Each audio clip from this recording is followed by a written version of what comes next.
अल्लाह के नबी फरमाते हैं आजबुन लिल मुमिन इन असाबहु खैरुन हमिदल्लाह व शकरा इन असाबतहु मुसीबतुन हमिदल्लाह व सबरा कि मोमिन की तो हर बात ही अजीब है। अल्लाह कितना मोमिन से प्यार करता है। अगर कोई खुशी की बात पहुंचता है उस पर अल्लाह का शुक्र करता है, अल्लाह की तारीफ करता है, अल्लाह रब्बुल इज़्ज़त उससे खुश होते हैं।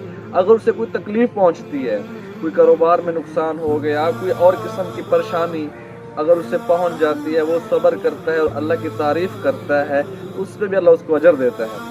और आगे फरमाया फल मुमिन युजरु फी कुल्ली शैइन हत्ता फी लुकमति यरफउ इला फी इमरतिही कि यहाँ तक कि एक लुकमा अपने हाथों से बनाकर अपनी बीवी को खिलाता है, इस पे भी अल्लाह रब्बुल इज़्ज़त अपने बंदे को सवाब देता है। तो देखिए भाई, ये आसान है अमल करना हमारे लिए कि अल्लाह रब्बुल इज़्ज़त ने इस दुनिया को इम्तिहान गाह बनाया है। चंद मुद्दत है हमारे पास, उसके बाद हमने सब ने यहाँ से जाना है।